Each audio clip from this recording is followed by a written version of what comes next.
you got here early. All right, we're live. We're in Exodus, and we started on chapter 14. Didn't get very far, if you can imagine that. We finished verse. But we're in the meat of things, and I wanted last week. And if you listen to the sermon, I did a little thing on the 13th that Velikovsky talked about, and how it was for 3,500 years, Friday the 13th was an unlucky day, the most unlucky day, and none of us knew why. I mean, if you knew, you got me licked, that's for sure. I just knew that 13, I was born on the 13th. So 13's my lucky number. I've always, but buildings, they don't build a 13th floor. And it's like, I mean, that's pretty superstitious. And so all around the world is that way. Every nation, and we're going, Friday the 13th, what's the big deal? And as I read there, the Passover happened on Israel's 14th day, but their day started at 6 o'clock in the 13th. And so Friday, that would make it Friday the 13th, was a Jewish, that's when all hell broke loose all over the world. And it wasn't just some isolated thing that happened to Israel. And I wanted to, I said that because that's a part of what I'm talking about. But right now we're dealing with the Pharaoh's got his army packed and ready, and they're going to come in and wipe out the Jews. It's over. They're going to come in and kill them. But what I wanted to include in this now is Velikovsky talks about the hurricane. And I thought, well, that's an interesting chapter. And again, he's looking at phenomena that are taking place, planets that are out of sync with each other, that has never happened before. I mean, this is, and what happened, this comet came into the atmosphere and it caused a repelling of planets. As the comet came near them, the two magnetic forces caused all of these planets to go out of whack. And what happened was it got close enough to the Earth that it basically reversed the polarity of the North and South Pole, and the Earth literally shifted north to south. And I've got a thing here from that he talks about Emperor Yahoo, and he talks in Emperor Yahoo in his writings. It was about the 7th and 8th century before Christ, which is exactly when this is. And how the water came over the mountains and filled the valleys for 100 years. And they tried to drain, he hired the greatest architects in China. He made them, he said, empty that water out of here. Get rid of it. And but it's like, wait a minute, this is crazy. And you know, water coming over mountains and stuff like that. But that's what China said.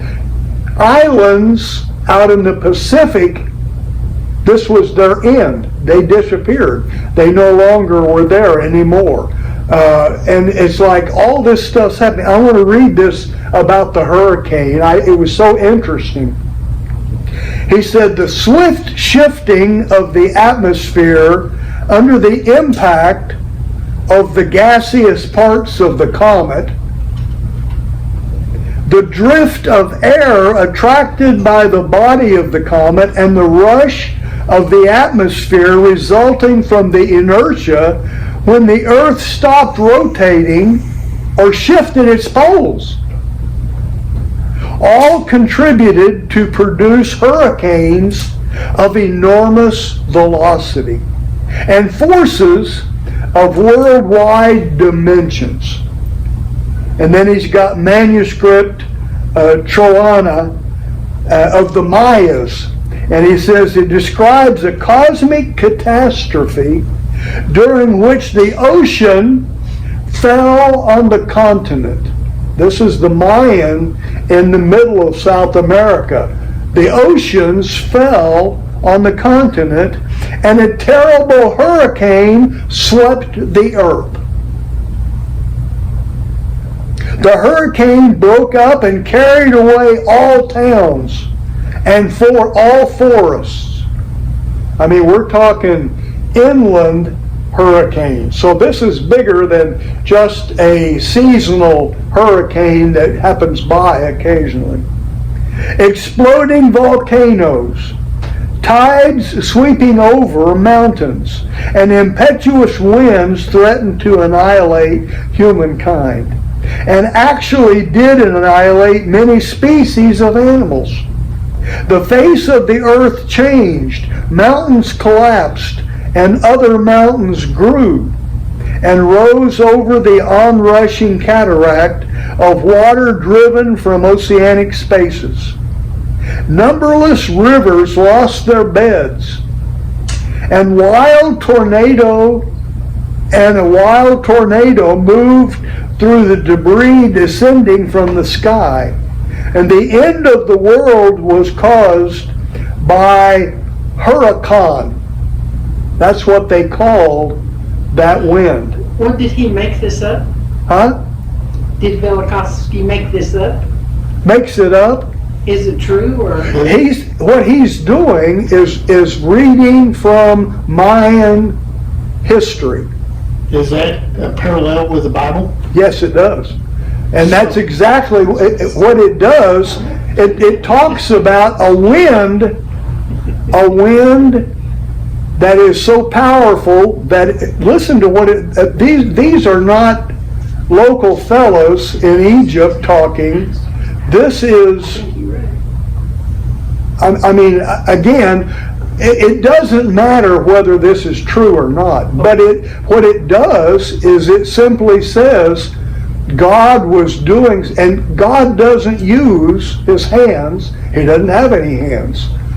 And so it's like this had to have been put in place from the beginning.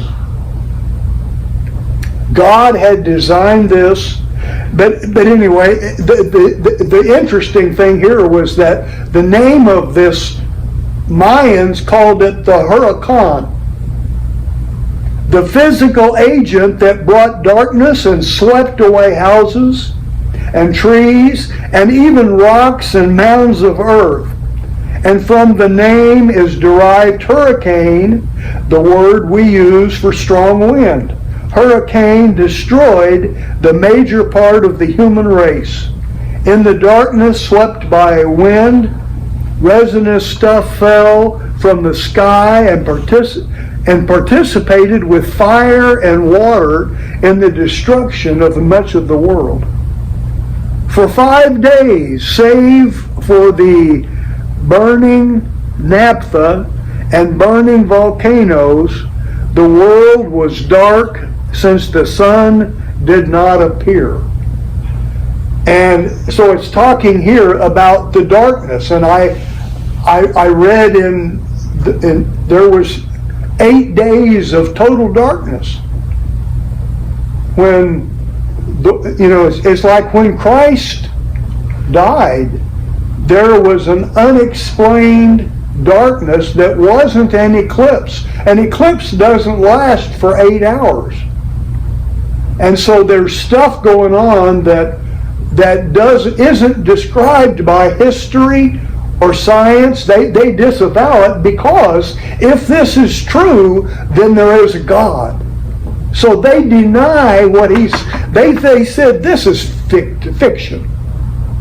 And so it's interesting, he's saying, hey, I'm just reporting what the Mayans and what the Greeks and the Chinese, they all are saying that something outside of this world's knowing happened. And so I'm not going to read anymore, but I just wanted you to know that I mean, he's got 300 pages dealing with some phenomena that we can't explain. But when you listen to what's getting ready to take place, it makes sense. So listen, Well, you can find dinosaur bones. I didn't mark where we finished. I mentioned a little early, but we finished 15. I think that's about where I didn't do any more. It was chapter 14, verse 15. All we right. Finished. And I was going to see if I needed to back up any. But, I know what, yeah, I do want to back up. Because I told you that I did a funeral about 2 Saturdays ago, and the lady had picked the only passage of scripture she wanted read was Exodus 14, 13, and 14. Exodus 14, 14. And I'm going to start there. The Lord will fight for you, and you shall hold your peace. Wow. Oh, wow. That's what this lady, that was out of the scriptures, that was the only thing she remembered that she wanted brought forth. And I thought, that's the message that Moses had from God. The Lord will fight for you, and you shall hold your peace. In other words, you just ride the boat in. We're going to the shore. And the Lord said to Moses, why do you cry to me? Tell the children of Israel, go forward. But lift up your rod, Moses, and stretch out your hand over the sea and divide it. All right? What a coincidence that if this comet, which obviously something happened to produce the Red Sea, all of this stuff, and this is a phenomena that much of this is going on all over the world. The rivers ran in Greece red with blood during this same time. So something's going on that is affecting the whole world, and God has a people that He's working with to deliver them as an intact people. 3 million people, you're just going to, hey, y'all pack your bags, we're going to go move. Doesn't work like that. So they're either faced with the Pharaoh coming and wiping them out, or they're going to have to do what God says. One of the two. Look out there. What do you see? We see 300 shiny brand new chariots with shiny brand new horses riding in front of them, and there's thousands of foot soldiers, and this is not good. Bows and arrows and all the stuff. We're scared to death. But lift up your rod, stretch out your hand over the sea, and divide it. Now, again, when you're standing on the edge of the sea, you can't see the other side. It's big enough that it's a pretty good sized chunk of land. That means it's at least 25, 30 miles, because on a submarine you can't see but 25 miles. And so if you don't see land, you know you're out in the ocean, out in the sea. And the children of Israel shall go on dry ground through the midst of the sea. Now you just stop and think what it would take physically to produce a path through a lake, a sea, that would, the armies of Pharaoh are behind you, and you're looking out here and you're going, we're fixing to die. That's all there is to it. It's going to happen. So it's like we're looking back at this for 3,500 years ago, and we can't even imagine anything like this occurring. We've never heard of anything like this. It's never, and God said, it ain't going to happen again ever. This is a one-time thing. And so it's like, okay, that's, God said, you will tell your children. And it just so happens that the book of Asher, that's you. That's good. That's smart, dude. Is it? I can't. I said. I think it's Asher. Asher. No. Anyway, Caleb's son. I've said it so many times now. I can't. My brain does. Keep going on. Look at that. It's all right. Anyway, Okay. But his book says the same thing. So here's Caleb, which is Joshua's friend Caleb, were the only two spies that went into the promised land. They came back with the pot. We can do it. We can kill those giants. We can take the land. But the other 10 said, nope, no way, we're out of here. And God destroyed them on the spot. And a hole opened in the earth, and they all fell in it. And we're kind of like, that's pretty nasty. Well, and all of this stuff is going on. We're trying to figure, what's the big deal? What's going on here? Well, the big deal is this. God has a mission for Israel. He's destroyed the earth once or twice. We don't know which. It doesn't matter. He's destroyed the earth. He's taken care of some of the radical angels. And he said, I'm not going to destroy the earth again. But in 400 years, a thing developed back in the promised land. And that is, there's giants again. And they had taken over the promised land. Satan knew, this is a big place. I'm going to take it as mine, and there ain't no human going to get it back from me.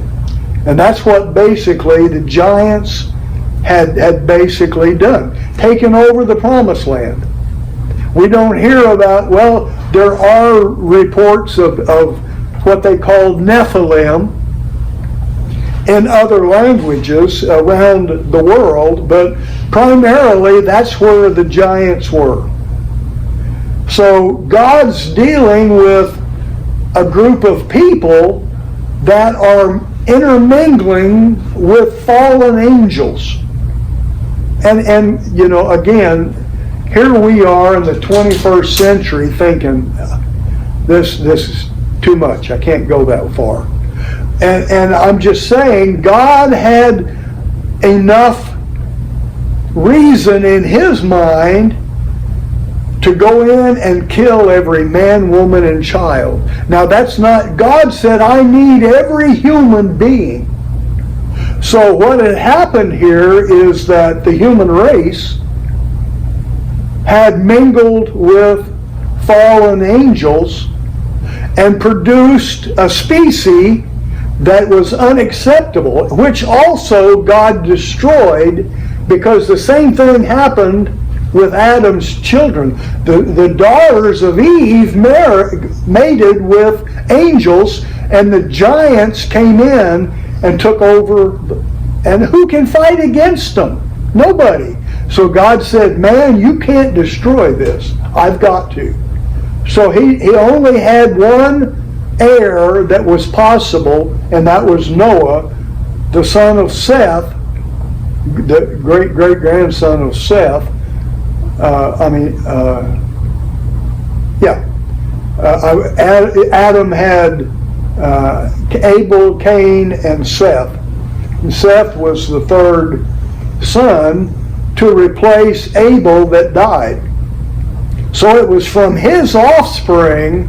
Methuselah was the last of his offspring. He was almost 100. Almost 1,000 years old. He was 960 some years old. And Methuselah means, I think, until I die. And so it was like his Hebrew word was significant to what was happening. So his grandson is Noah. His dad didn't make the trip. He died before Methuselah. And he went with Cain's children. And Cain's children had basically taken over the whole world, which was populated with the giants. And so all of this is mythology to the modern man. But we can't, when you put that figure in with what God was doing, it makes sense. God said, I need every human being alive to be in my kingdom. So why would he destroy hundreds of thousands if there wasn't something significant here? And even the animals, they had perverted the animals, and so Satan had been.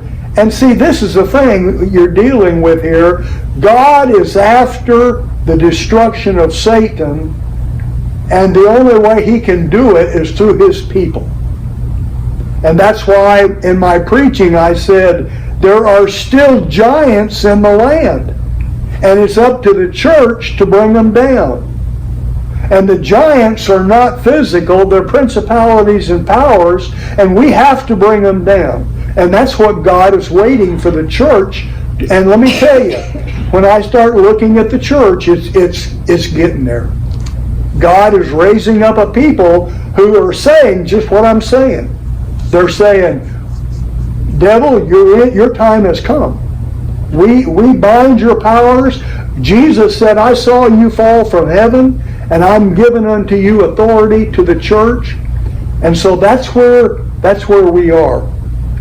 But this is the first step in what God had to do. He had to get rid of the giants, and he needed a people who would do what he said without question.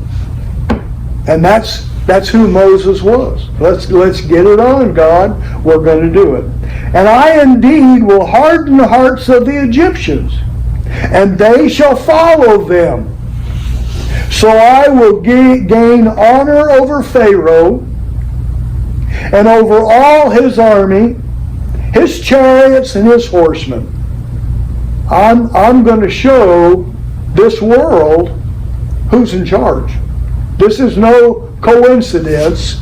I need a people, and this is a part of my preparing this people to go in and take the giants. We got to deal with Egypt first, and you cannot defeat them. Understand that. You can't. All you can do is verse 14. The Lord will fight for you. This is not your battle, it's God's. And you shall hold your peace. Stand by. Watch.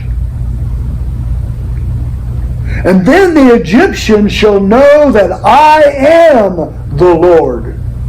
And when I have gained honor for myself over Pharaoh, his chariots and his horsemen, and the angel of God who went before the camp of Israel moved and went behind them.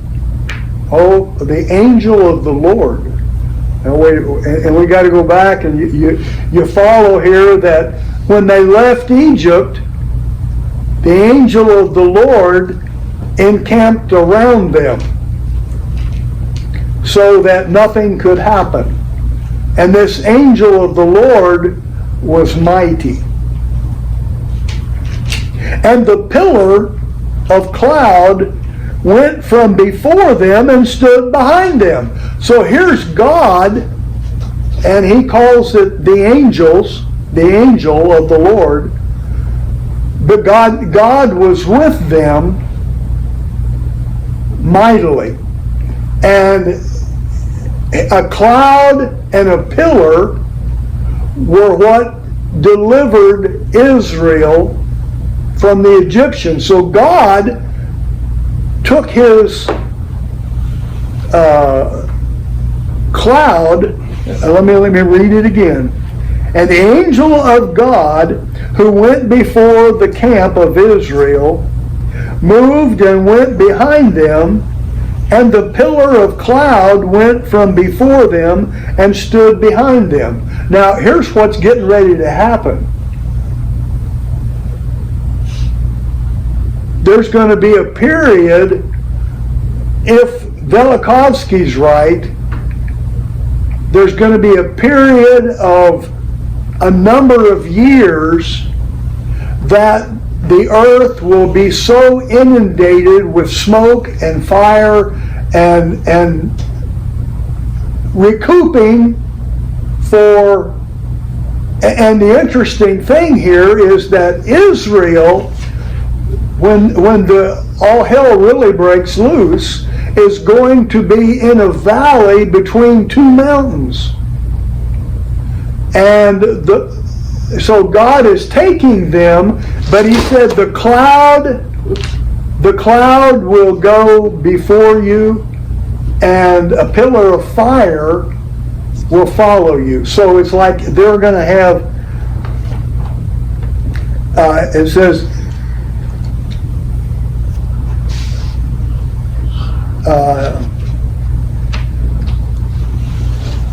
the angel of God who went before the camp of Israel moved and went behind them, and the pillar of cloud went from before them and stood behind them. And so it came between the camp of the Egyptians and the camp of Israel. And thus it was a cloud and darkness to the one, but it gave light by night to the other. So they could get away. This is strange stuff. So, what'd you say? So they could get away. And I mean, this is like, now, okay, wait a minute. So the cloud went behind them for darkness.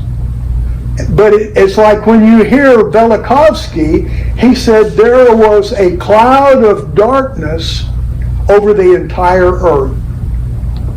And there was no light, you could not see. And so he said you couldn't even breathe. And literally millions of people perished outside of this. And so if you weren't in high ground inland, you were dead. Greece has in their history, the writers of the Iliad and the Odyssey, they don't know when this was, because people had been destroyed. This is in Greece. It wiped out a whole nation. And there were just a few who survived. And no island people survived. And there were just a number of people that survived. You know, Emperor Yahoo in China talks about it and says, he said, the sun rose in the west. He said, we woke and the sun was coming up from the west. And we're thinking, you know, these people are crazy. But they live by astronomy. The stars and the planets, they knew them like the back of their hand. And this stuff had never happened before. And here Moses says, and it'll never happen again. This is not going to be anything. God did this to bring Israel out of Egypt and to prepare them to be his people. And they had to do exactly what he said, or the same thing would happen to them that happened to Egypt. God said, if you don't do what I'm telling you, your fate's going to be worse than theirs. And thus it was a cloud and darkness to the one, and it gave light by night to the other, so that the one did not come near the other all night. Then Moses stretched out his hand over the sea. Again, if this phenomena is happening, there's all kinds of turbulence going on. Remember the plague, when I talked about the locust plagues, it said for 3 days there was a strong east wind that blew in the locusts. And then for 3 days there was a strong west wind and it blew out the, but that was in the year before this. So there's stuff been going on in the atmosphere that's unexplainable. And so we have nothing but historians. Here's a 3,500 year account. Who else keeps records like that? And all the nations of the world, and most of these documents, Velikovsky says, many of these have been destroyed. So the world has made sure that this information is not well known. So it's like, okay, so we're not supposed to know the truth. And that's what the devil wants the world to know. This is God's doing, and Satan has limits. Then Moses stretched out his hand over the sea, and the Lord caused the sea to go back by a strong east wind, hurricane, all that night, and made the sea into dry land, and the waters were divided. So, if the earth stopped and was violently turned around, where does the water go? I mean, it's backed up against, I mean, it goes, a strong hurricane, we're talking 300 plus miles per hour wind that blew on the riverbed, that literally blew dry the riverbed. This was how God moved the earth, to his saying.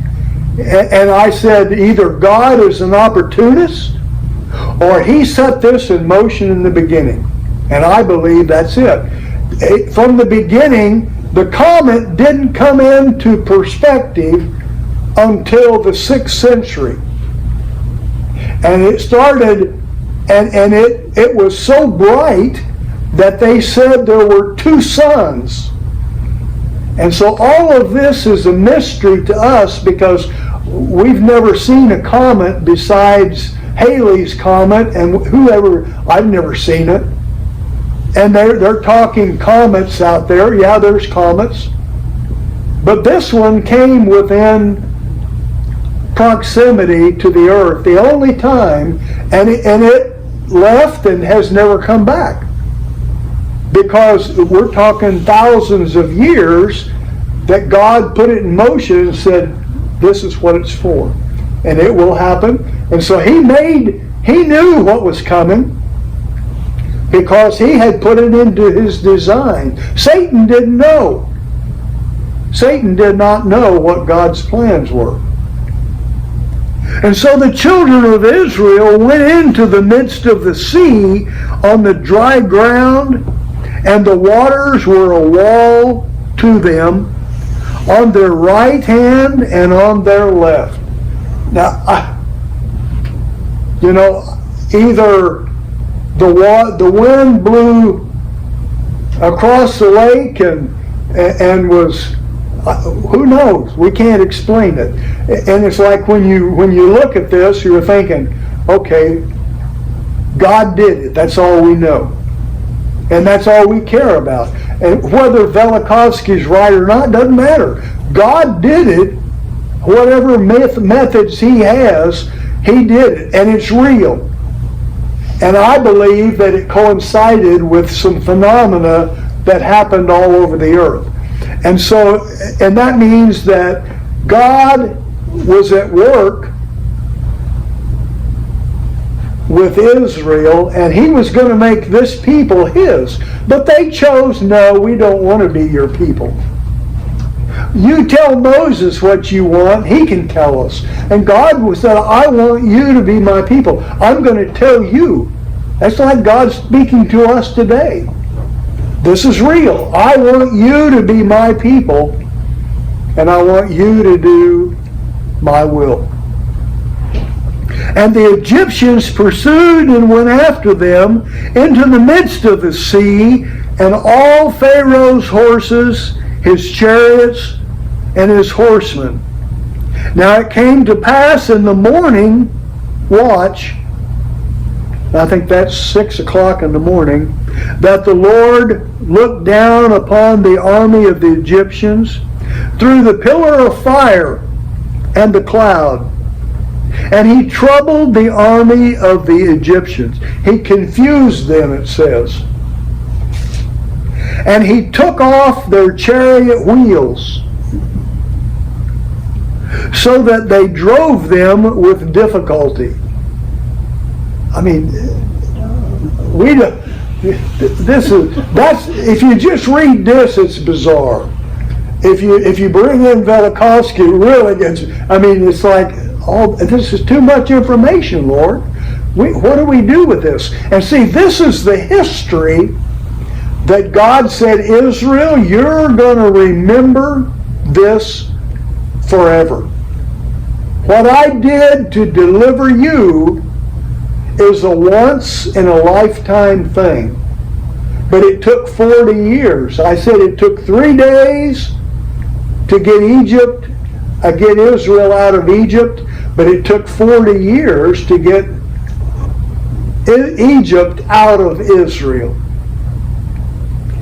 So he took off the chariot wheels so that they drove difficulty, and the Egyptians said, let us flee from the face of Israel, for the Lord fights for them against the Egyptians. And then the Lord said to Moses, stretch out your hand over the sea, that the waters may come back upon the Egyptians, on their chariots, and on their horsemen. Now, my imagination tells me that the Egyptian people, this is Roy, okay? You think that was bizarre. This is off the cuff here. But why would God destroy all of these Egyptian people? And these are the people who had mysteriously incorporated the information that was needed to build pyramids that we couldn't even build today. We couldn't cut these stones and do what these people did. So that tells me that there was some satanic, and when you look at the walls of these things, you see alien critters. That's, if you go on YouTube, you will see the aliens mating with humans. And it's like, oh, this is too much. But it's on the walls of the pyramids deep within. They showed pictures of it and said, you know, this is bizarre behavior. So the Egyptians apparently had a pretty good relationship with the giants too. And God had no problem wiping them out. He said, kill them all. Wipe them out. And so what God didn't do with the water, he did with the swamp.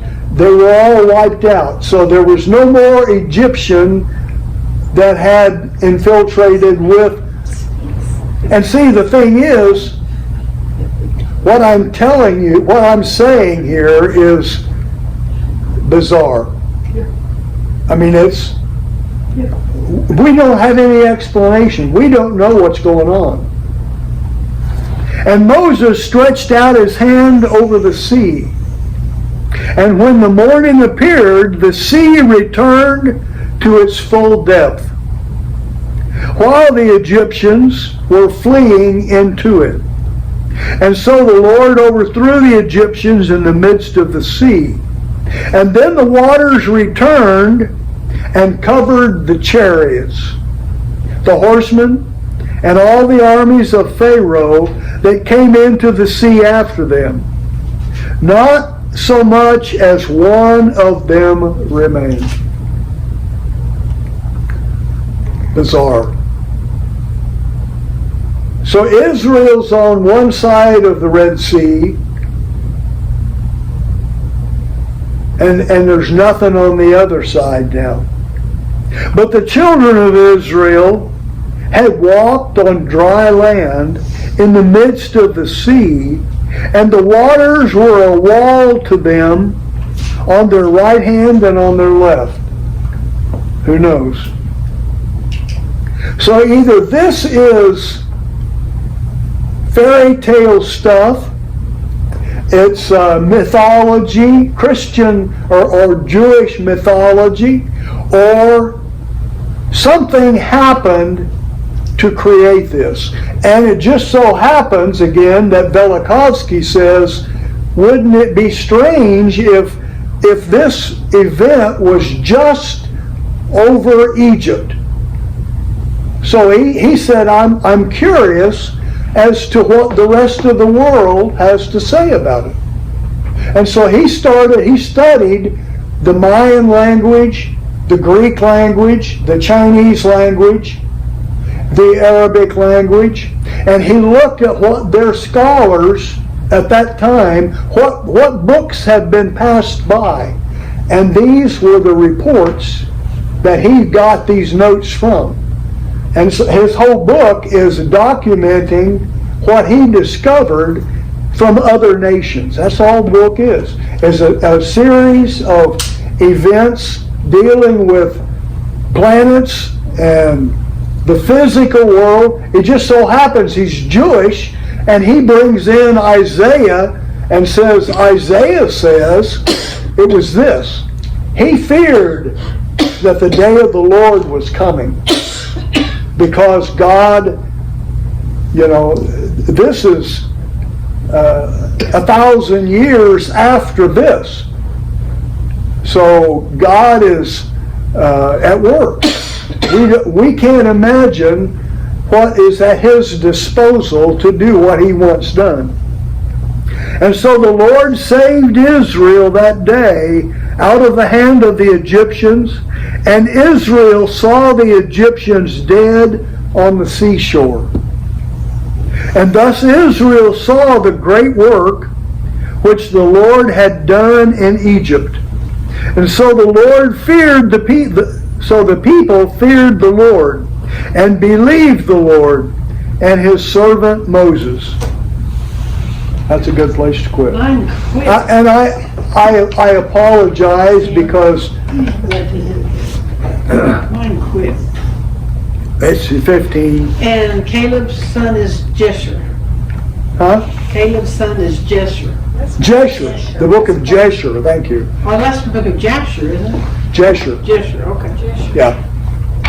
And I have a copy of that book that was printed probably in the late 1800s.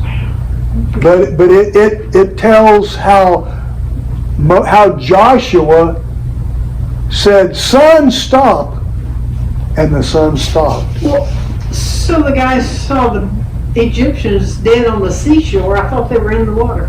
Yeah, they floated up. They They floated over. well, and you know what's interesting? And to get to my sermons, I've got to go through YouTube, and it knows that I'm looking at this area, and so whatever this is, it's scary. The cookies have gone in, and shown pictures of the walls of the Egyptians, and it's like, okay, all this stuff. And then they said, we found that there is a large deposit of chariot material in the bottom of the Red Sea. And Rick Renner, who I've talked about, Rick is I consider him a friend of mine. Rick is in Russia right now, but he's been to Turkey and he's been on board the ark. They've got the ark. It's there, and it's in a more of a valley region in Ararat. Ararat is the mountainous region, and they've got this giant rock-looking ark over there. And so I've seen pictures in the past of satellite pictures showing the ark, but I'd never seen. And he said, it's real. He said, I've been there. It's not in Kentucky? Huh? No, It's not in Kentucky. Not that one. But anyway, so I believe God is going to make, and see, the thing is, people said, well, if you can prove there's an ark, then we'll believe. Well, they found the ark, and people don't believe. So they said they probably slid off the mountain, side of the mountain, got down in And there. what? They said it probably kind of slid off the mountain. Well, no, it actually probably came to rest there, but it says in the original language, it doesn't say on top of Mount Ararat. No, no, It says it's just there. it came to rest at Ararat. Well, Ararat was the whole region, so no problem. No wonder they couldn't find it. Anyway, I think in these, if these are the last days, we are going to see, number one, Satan is not going to take this laying down. This means that Christ is coming soon, and it means that the whole world is changing, right? I mean, you look around and the whole world has turned upside down. Nations, everything. So it's like, Lord, here we are, we're your people. We don't know what to do except to just go out and do the stuff we've been doing, and we're going to keep doing it. Well, Christy and David has gone to several seminars, and he's starting a thing tonight at 6 called The Deconstruction of Christianity. Should be real interesting. I'm hoping they record it for me. Yeah. Well, I mean, the thing is, in my own heart of hearts, I think he's right on. I think that stuff has happened, and who's the God of this world? That's Satan. He's real. And he's been deceiving man from the beginning. He's a deceiver. He's a liar. And his whole goal is to take over the earth. And he knows that the only way to do that was to destroy Israel. He couldn't do that. So I killed his son, and that didn't work. That just brought billions of Christians on the earth, and all of them are learning that they've got authority over me. And I don't like that, because they're messing with my big guys over the nations. And we're doing it. We're saying, Lord, I'm just a little worm down here, but I'm throwing a big chain, and it's yours. Go get him. Bring him down, Father, in the name of Jesus. And that's what I do. So I'm dreaming, right? I'm just She's pipe dreaming. No, I'm just picturing the worm throwing a chain. That's Oh. Go fishing. That was good. Mary, would you close us in prayer? Oh, Lord, Velikovsky brings so many things that we had no clue. And for him to bring it from the Greeks, the Mayans, and the Chinese, Lord, we like the word that we have in our hand, the Bible, and we're studying it hard, Lord. Be sure, and we want to be sure that we're studying it right, and that we're studying it so that we can do what you want us to do. In Jesus' name, amen. Amen. Well, this is the final authority, and he doesn't go against anything that this says. That's why you keep reading it. So it's interesting that it goes right along with Well, it. all my life,